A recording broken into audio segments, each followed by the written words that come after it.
On our broadcast tonight, Pakistani massacre. Pictures from the horrifying scene at the school where 6 Taliban militants killed over 150 people. What is to become of Sony's multi-million-dollar movie? Is it scrapped, or is it just postponed? Then taking the lead, early stats on possible presidential candidates, and some may shock you. Then later in our broadcast, sports with Devin Ring. Good evening, I'm Karl Channels. First up tonight is what people are calling a massacre. Earlier this week, we received reports of an attack on a school in Pakistan.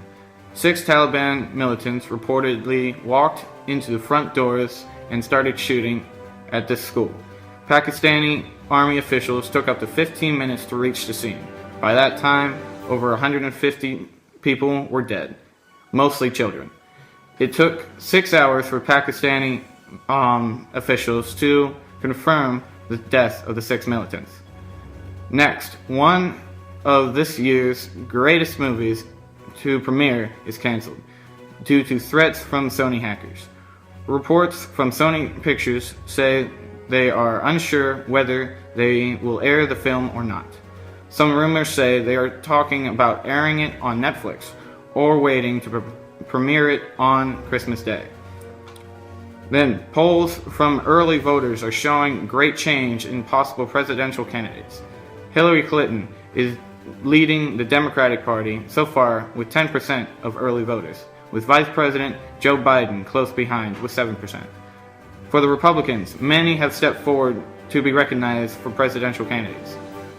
Last year's Republican leader, Mitt Romney, comes back with 14% of voters, with Jeb Bush, President George Bush's brother, at 10%, and Congressman Paul Ryan at 8% of voters. Those were your top world news stories. Now here's Devin Ringler with sports. First in national news, former Ravens superstar running back Ray Rice's suspension was lifted after being suspended indefinitely from the NFL, after knocking his fiancée out in an Atlantic City casino elevator on February 15th.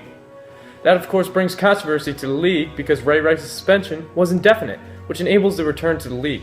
Now that it is lifted, he is eligible for a return for next season. What kind of future is awaiting for Rice? Find out at 11. And now for local news. Coach Matt Heiser of the Gettysburg Warriors football team has made a move for new football helmets. The new helmets are called the Flex Speed helmets and are a newer, slicker design for more padding and more resistance to big impacts to the head, which will lessen the chances of getting concussions during the game. Of course, concussions are a serious problem in football right now. Coach is taking more precaution to try and keep his players safe during the game. These helmets aren't cheap, of course. They're costing up to $340 per helmet. Now for Warrior basketball. The Gettysburg Warriors boys basketball team is off to a rough start. Not the start coach Jeff Bear wanted to get off to. After the loss against number 1 Northeastern last Friday, the Warriors have fallen to 3-4. After the loss, coach gave the Warriors a goal to meet. With 15 games left, coach stated that they must win these next 7 games to move to 10-4, which will put them in a better position for a playoff berth. With plenty of games left, the Warriors have lots of work to do, but plenty of time to turn it around. Well, it's been a rough ending to the year 2014. Don't you agree?